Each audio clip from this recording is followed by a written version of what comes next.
Presidente, aproveitando que o senhor citou a Venezuela e Nicolás Maduro, eu queria aproveitar a oportunidade para o senhor esclarecer por que o senhor, seu governo e parte da esquerda brasileira tem tanta dificuldade em considerar a Venezuela uma ditadura. Olha, deixa eu lhe falar uma coisa. A Venezuela, ela tem mais eleições do que o Brasil. A Venezuela tem mais eleição do que o Brasil? Então, primeiro, não é verdade que na Venezuela tem mais eleições no Brasil, do que no Brasil. Basta contar as eleições que teve nas 2 últimas décadas na Venezuela e nas 2 últimas décadas no Brasil. Segundo, a qualidade das eleições. Eleições, e você destacou, é a paridade de armas, é as mesmas condições que você dá ao governo, à oposição, à direita, ao centro, à esquerda, em condições de igualdade, que possa disputar o voto dos seus eleitores. E todo mundo sabe, não é novidade, que isso não ocorre na Venezuela há algum tempo, inclusive com a redivisão dos distritos, com as pressões das milícias chavistas e etc, etc, etc. Portanto, a afirmação não condiz com a verdade. Venezuela, desde que o Chávez tomou posse... Ele disse que começou a falar em Chaves. A maior parte da população brasileira, os 33 milhões que passam fome e os 110 milhões que passam necessidades alimentares todo dia, imagina que o Chaves é aquele da TV, sabe? Amigo do Kiko, tem a Dona Florinda, o Seu Madruga, a Bruxa do 71. A maior parte da população, Lula, e é inacreditável que se deve estar vivendo numa bolha, nem sabe quem é o Chaves. Tá? Então, quando você começa a fazer elogio ao Chaves, já é um problema que ninguém sabe do que você está falando. E segundo, não é possível eleger alguém que levou a Venezuela da democracia, com todos os defeitos que tinha, desde 1958, tinha sucessões regulares, 62, 66, 70, etc., para a ditadura. Então, isso tem de ser também lembrado. Mas eleições não garantem democracias, né, presidente? Deixa eu lhe falar uma coisa. O conceito de democracia é relativo para você e para mim. O conceito de democracia é relativo. Ele disse depois que falou da democracia relativa, expressão que ficou consagrada aqui no quinquênio Ernesto Geisel, quando em certo momento, num dos seus discursos, Ernesto Geisel, que tem importância na nossa história, na política de distensão lenta, gradual, segura, falou em democracia relativa. E todo mundo de oposição do antigo MDB, que só havia 2 partidos, Arena e MDB, né, fez críticas severas a esse conceito, entre aspas, que inexiste, de democracia relativa. Democracia ou é democracia ou não é democracia desde Atenas, né? Então, outro grave equívoco do presidente da República. Elogios ao ditador morto Fidel Castro. Temas para comentário do professor Marco Antônio Villa aqui no Novo Dia da CNN Brasil. Bom dia, professor. O elogio a Fidel Castro, se fosse em 1960, quando Fidel Castro esteve até no Brasil, aqui no Hotel Jaraguá, e participou de um programa chamado Esta é a Sua Vida, que nasceu aqui com Carlos Coimbra.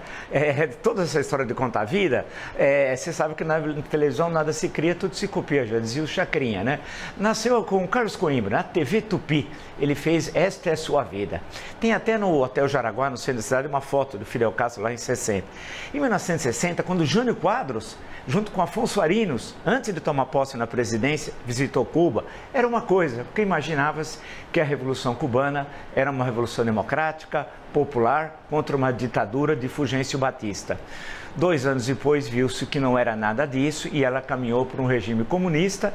Muitos dos que apoiaram fora de Cuba começaram a criticar escritores, grandes escritores, muitos abandonaram, e a perseguição em Cuba, quando milhões acabaram abandonando o país. Portanto, fazer um elogio de Fidel Castro em 2023, depois de tudo que nós sabemos da ditadura castrista, é um gravíssimo erro e que, na verdade, não traz ao Lula nenhum realce internacional, primeiro, pelo contrário, porque todo mundo sabe que foi a ditadura e que é a ditadura cubana mais longeva da história da América Latina. E, por outro lado, internamente o afasta de setores democráticos republicanos.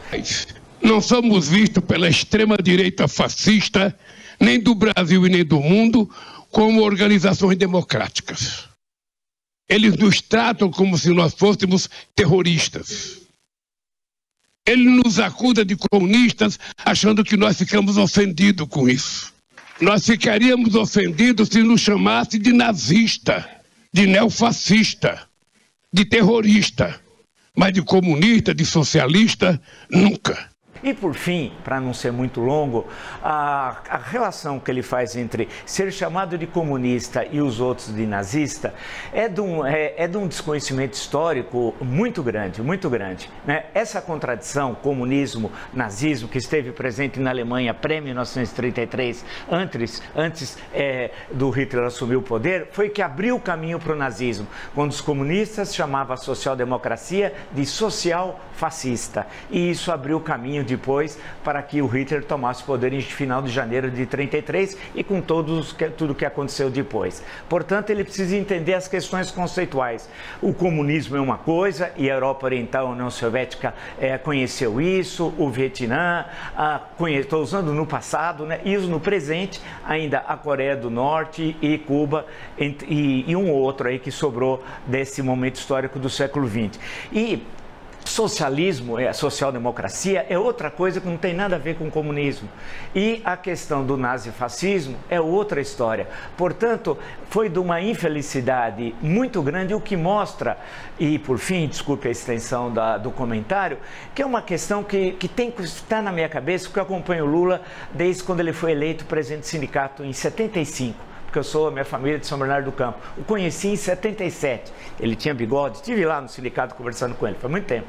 A impressão que dá é que ele está fora do mundo. Ele não entendeu que 2023 não é 2003, que o Brasil é outro, o mundo é outro, e o Brasil precisa de uma outra, não só de uma outra visão de mundo, um outro tipo de discurso. Saber que o último quadrênio presidencial colocou em risco as nossas instituições. E nada desculpa a fala dele em relação ao quadrênio presidencial. Então não é porque tivemos aquela tragédia no passado recente que é possível desculpar tudo que o Lula faz.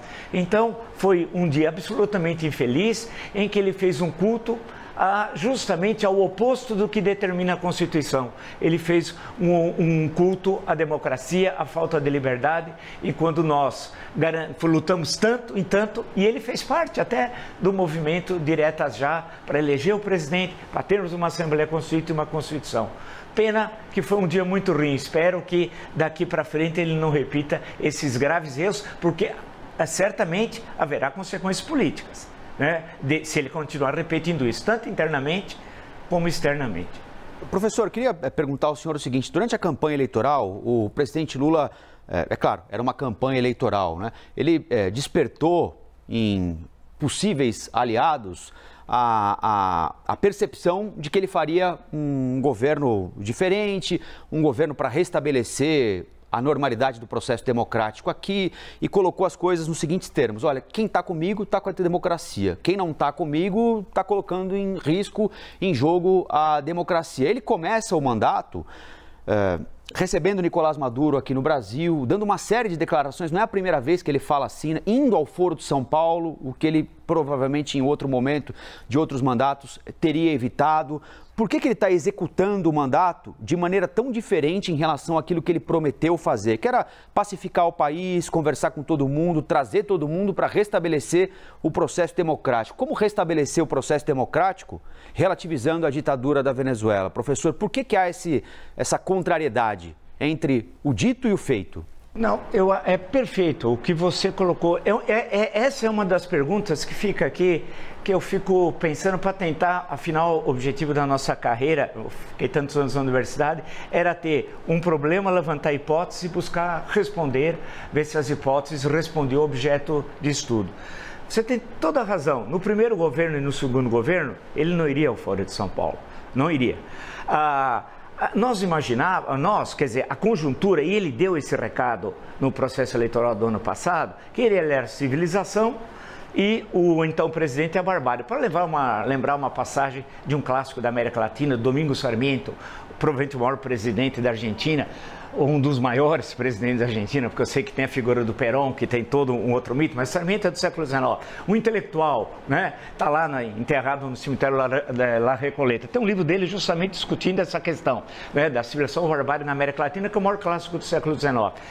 O Lula dizia isso. Nós estamos aqui do lado era uma frente ampla democrática, né? Ou seja, um conjunto amplo de partidos, não era só o PT, né? E o meu governo vai ser assim. Pá, perfeito. Tanto que o Flávio Dino é do PSB e Simone Tebet do MDB. Porém, contudo, todavia, as declarações sucessivas que ele dá, que é uma coisa receber um chefe de Estado, tá num evento sul-americano, tem um chefe de Estado.